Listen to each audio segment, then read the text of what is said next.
Assalamualaikum warahmatullahi wabarakatuh. Waalaikumsalam. Sahabat-sahabat, hari ini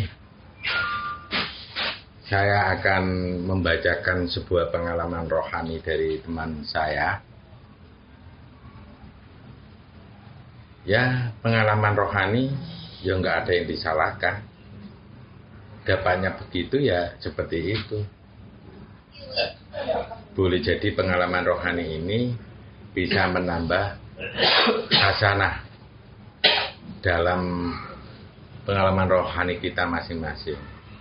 Yang penting di pengalaman rohani, kalau kalian mempunyai pengalaman rohani, ya sering-sering juga mendengarkan pengalaman rohani teman kalian. Itu dapatnya apa ya terima aja. Kali aja bisa membantu memperluas pola pikir kita. Kalau kita sering hanya mengandalkan pengalaman rohani sendiri tanpa mendengarkan pengalaman rohani masing-masing, dikhawatirkan kita mempunyai pola pengalaman kamu yang paling benar, pengalaman yang lain itu salah. Padahal secara logika Tuhan bisa memberikan ajaran apapun dari masing-masing orang. Harusnya kita ya juga mau mendengarkan pengalaman rohani seseorang. Ini akan memperluas wawasan kita biar kita tidak terkungkung dengan pengalaman pribadi masing-masing. Kalau kamu hanya mengandalkan pengalamannya lalu atau pengalaman orang lain yang lalu, tidak mendengarkan pengalaman orang lain yang sekarang, ini kita menjadi orang yang fanatik. Kalau mendengarkan pengalaman dari Syekh siapa, Syekh Junaid atau Syekh yang lain seperti di kitab hikam itu, ya hanya pengalaman itu, padahal pengalaman yang ada Tuhan bisa memberikan informasi kepada orang-orang yang masih hidup sekarang, tidak hanya orang-orang yang dulu aja. Ingat, Tuhan tetap berkata-kata, Tuhan tetap memberikan ilmu kepada kita semua selagi kita mau terhubung dengan Tuhan kita. Artinya setiap orang bisa mengalami pengalaman rohani. Salah satu ini pengalaman teman saya. Dan maaf, saya juga hanya tukang membaca, jadi nggak mempunyai pengalaman apapun. Nah, ini saya mencoba percaya dengan pengalaman teman saya. Saya sendiri juga nggak tahu. Kalau menceritakan tentang pengalaman saya, rasanya kurang indah juga. Nggak tahu, saya suka hanya pengalaman orang lain aja yang saya baca. Makanya di sini saya hanya tukang membaca. Apapun pengalaman teman, janganlah kita menilai negatif pengalaman teman. Walaupun ada yang nggak cocok, boleh jadi ada beberapa pengalaman yang mungkin cocok untuk kalian. Kalau nggak cocok, mencoba dihubungkan, dianalisa. Kalau cocok, lebih diperdalam lagi kalau ada kesamaan pengalaman. Baik, sahabat-sahabat, hari ini saya baca kapan dapatnya teman saya ini, yaitu hari Jumat 28 Mei 2021 pukul 14.40 WIB. Untungnya sama teman saya ini ada kronologinya sebelum mendapatkan sebuah tulisan tentang sesuatu. Nah, ini konsep cabang konsep dari 5 nominasi. Kalau kalian sudah pernah tahu tentang 5 nominasi, mungkin kalian mudah menghubungkan. Ternyata di para Tuhan itu dari Maha Pencipta itu kan memberikan sayembara. Sayembara di akhir zaman ini nanti,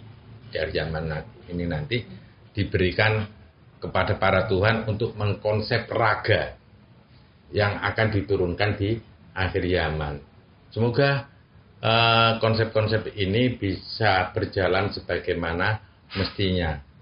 Kalau kemarin kita sudah mempelajari 5 konsep yang ada di rancangan raga, dan rancangan raga kayaknya sudah turun dan sudah mulai bekerja di alam. Nah, rancangan raga ini konsepnya apa aja? Salah satunya kita mencoba mempelajari konsep Tuhan yang di situ dipimpin oleh 5 nominasi. Kenapa 5 nominasi dulu masuk di situ? Memang ada para Tuhan yang berkompeten untuk memasukkan 5 nominasi terbaik untuk masing-masing konsep Tuhan. Dipilihlah 5 nominasi itu. Baik sahabat, saya baca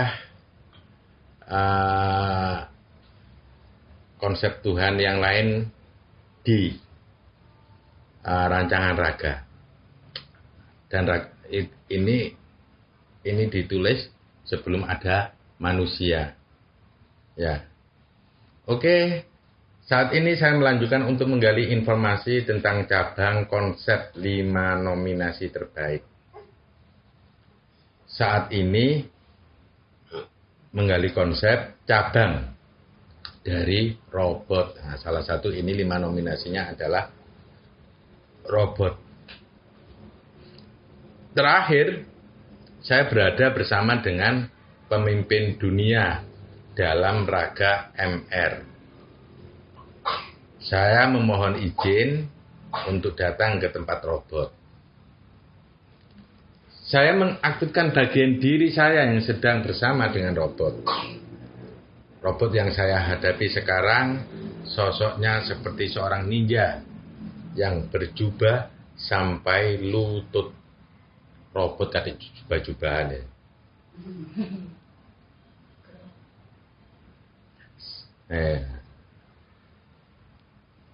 Dia juga membawa sebuah pedang. Pedang robot tiba-tiba membelah menjadi 2. Saya disuruh memegang pedang satunya.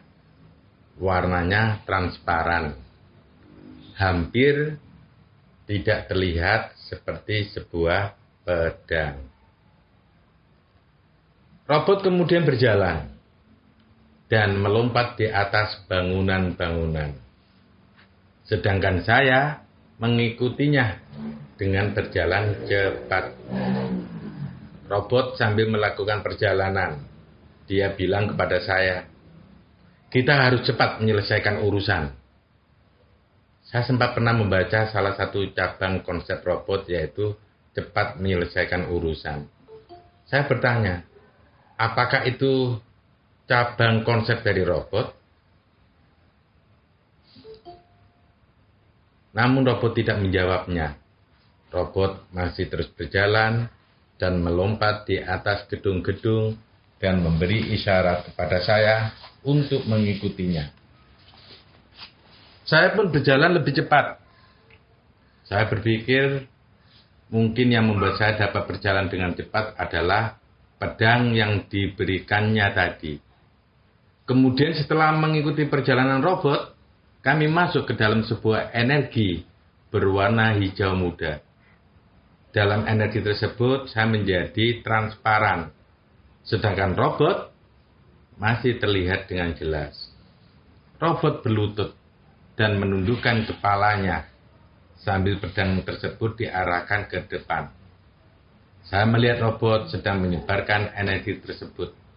Robot mengatakan, "Baca konsep itu di dalam tubuh saya." Konsep tersebut berada di dalam tubuh saya. Saya spontan memegang punggung robot. Di punggung tersebut terdapat sebuah alam. Tulisannya muncul di alam tersebut. Slide selanjutnya. Ini slide-nya.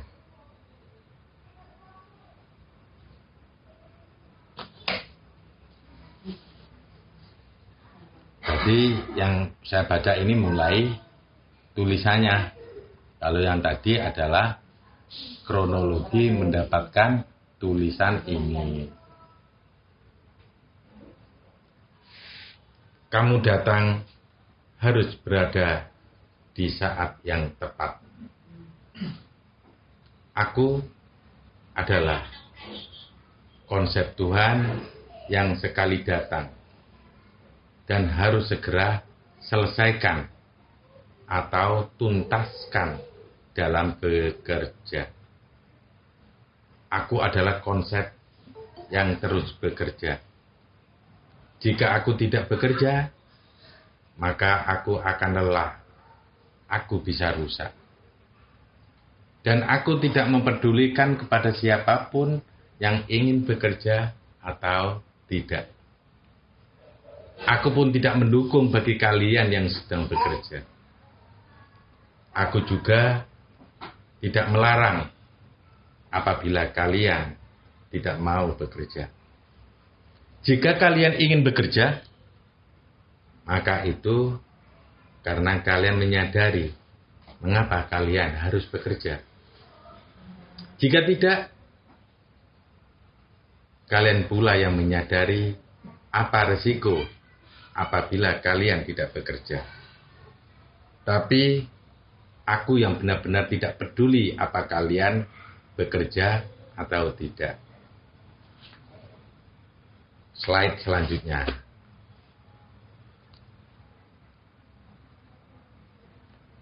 Itu ya konsepnya, salah satu konsep Tuhan. Kamu bekerja atau tidak, ya mungkin salah satunya kamu mulai mengenali rancangan raga. Orang itu tidak peduli. Jadi kamu kerja, ya gak peduli. Kamu tidak bekerja, ya tidak peduli. Apa seperti itu yang kalian kenal selama ini?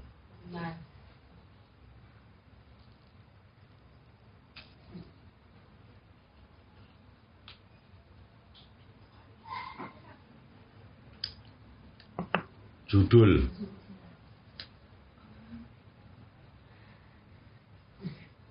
Kalau membuat judul itu gak keren ya.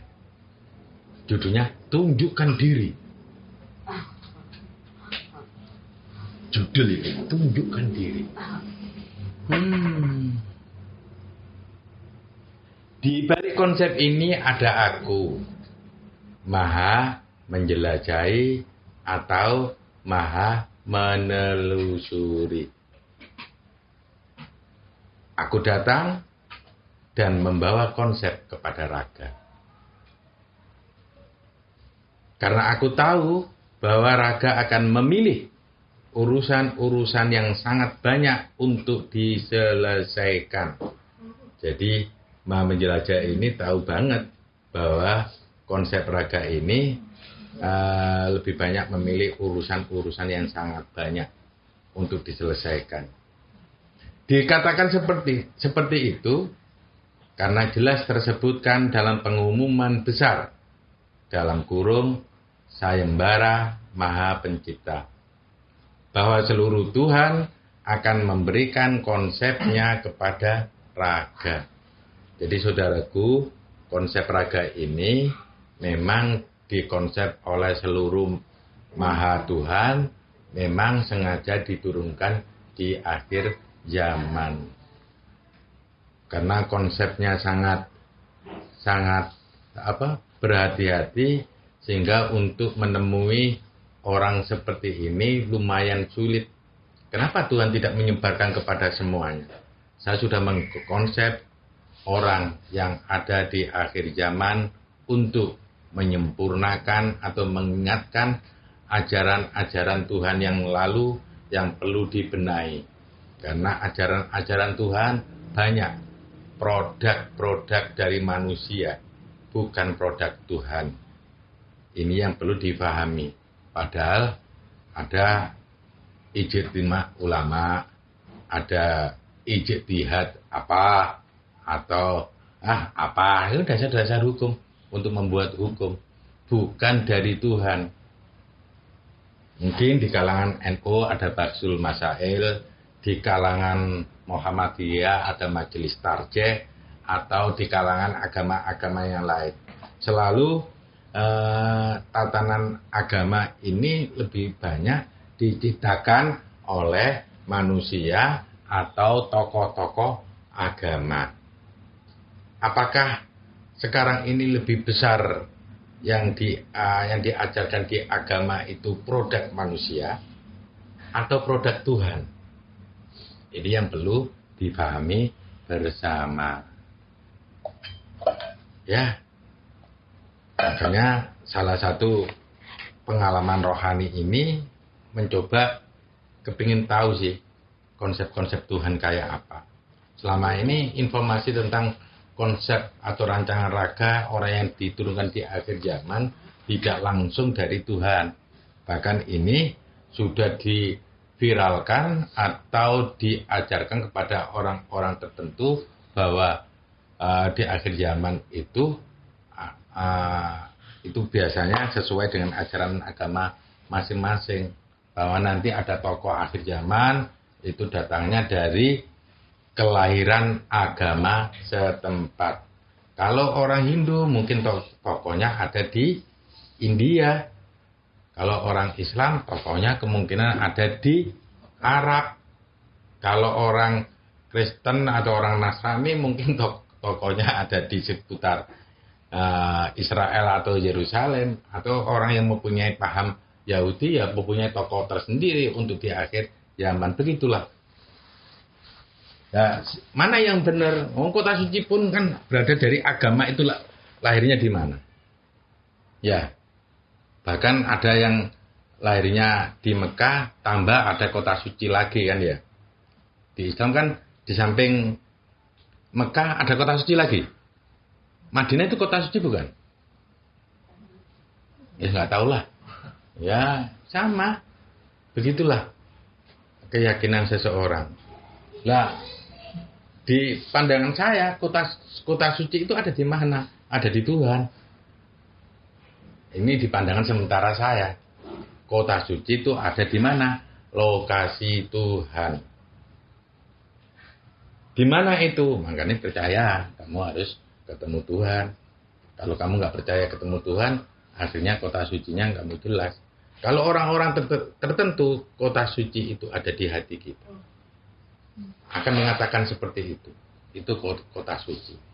Tapi orang-orang tertentu juga akan mengatakan kota suci itu di mana agama itu lahir. Seperti itu saudaraku. Tapi apakah yang benar yang mana? Entah yang benar saya nggak bisa mengatakan yang benar itu yang mana. Kamu mau punya kota suci atau tidak, itu urusan masing-masing karena ini sebuah keyakinan. Kalau saya hanya membacakan sebuah pengalaman teman, mungkin ini juga menjadi masukan buat kalian semuanya. Saya teruskan membacanya. Aku paham bahwa terkadang Tuhan juga tidak ingin main-main. Tuhan menyebut Tuhan yang lain ya Tuhan. Aku paham bahwa terkadang Tuhan juga tidak ingin main-main. Walau juga pernah sedang bermain-main. Apabila konsep-konsep ini tidak berjalan sebagaimana mestinya, maka akan terjadi sebuah ketimpangan atau ketidakseimbangan power. Jadi Tuhan merancang konsepnya pada satu raga dan setiap Tuhan harus mengirimkannya. Di pandangan si Tuhan ini, ya apabila konsep-konsep ini tidak berjalan sebagaimana mestinya, maka akan terjadi sebuah ketimpangan atau ketidakseimbangan power. Makanya konsep ini harus terus kita cari. Harus kita cari. Biar terjadi satu keseimbangan. Untuk membackup hal yang demikian, maka aku berpikir, bagaimana bila ada semacam power pembackup untuk konsep Tuhan yang tidak dapat bekerja itu? Aku hanya berpikir sederhana. Bila itu diizinkan, aku akan membuatnya. Aku meminta izin kepada alam untuk membuat konsep pembackup cepat menyelesaikan urusan.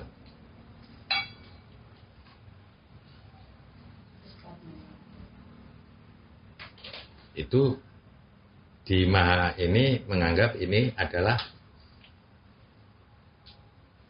konsep pembackup dari semua konsep-konsep Tuhan.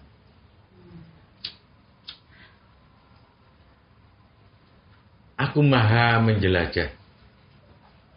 Kemudian menjelajahi alam semesta untuk hal tersebut. Aku lihat suasana alam, kemudian mengeluarkan power di sana. Setelah itu powerku yang akan berjelajah. Powerku masuk kepada unsur-unsur alam. Membuat unsur-unsur alam tersebut lebih bersemangat untuk melakukan perjalanan dari masa ke masa. Tapi tidak hanya itu. Ternyata mereka juga dapat memahami tentang urusan-urusan mereka yang harus diselesaikan. Mereka di sini siapa? Unsur-unsur alam. Begitu. Setelah itu mereka menyelesaikannya. Power itu kembali kepadaku. Masuk ke tubuhku lagi. Sebagai energi untuk Tuhan Maha menjelajah membuat konsep. Cepat menyelesaikan urusan. Jadi Maha menjelajah ini punya konsep apa? Cepat menyelesaikan urusan.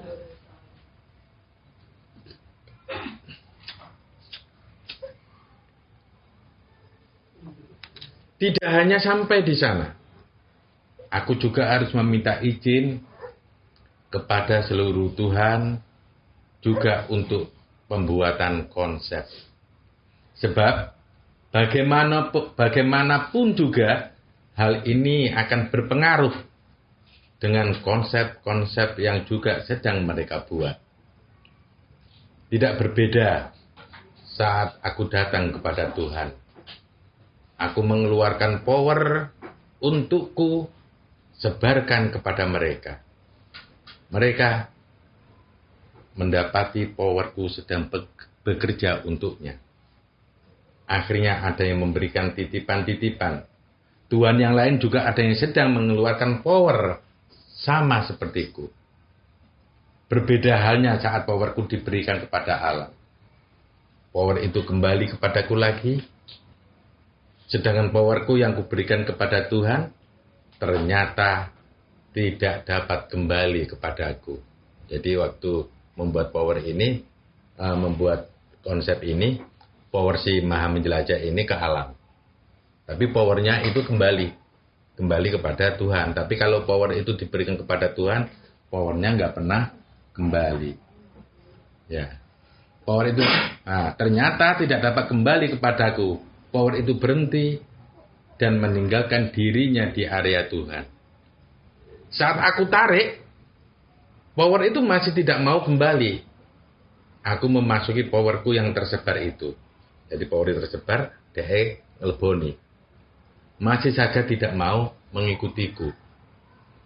Akhirnya aku merasa tidak mempunyai power penunjang untuk membuat konsep terbaikku. Akan aku coba. Slide selanjutnya. Hanya ada power alam yang aku bawa untuk pembuatan konsep. Kemudian aku berpikir bahwa Tuhan dapat disetting melalui power alam. Maka aku akan membuat power alam yang dapat mempengaruhi power Tuhan. Dalam kurung, seperti halnya powerku yang tidak dapat aku kendalikan. Aku menghargai power alam. Power alam lebih besar daripada power Tuhan.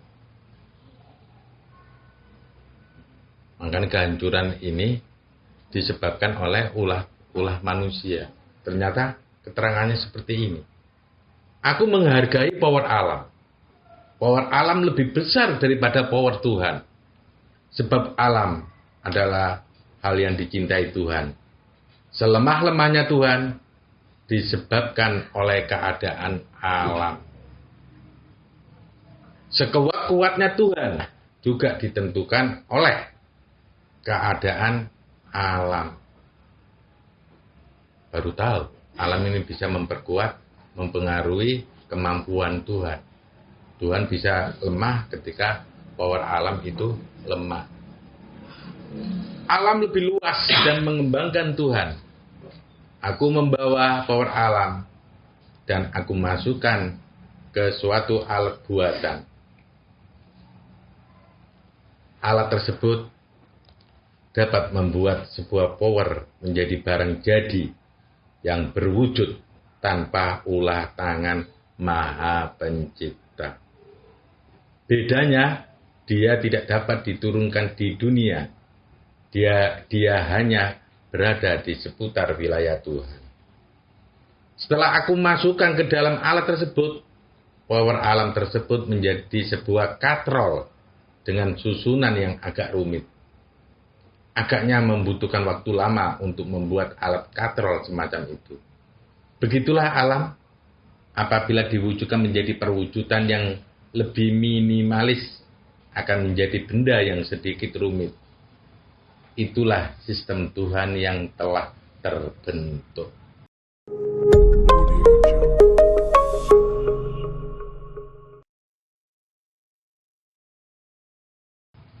Bayangkan, omongannya Tuhan masuk ke alam, diolah nggak benar, akan merusak Tuhan juga.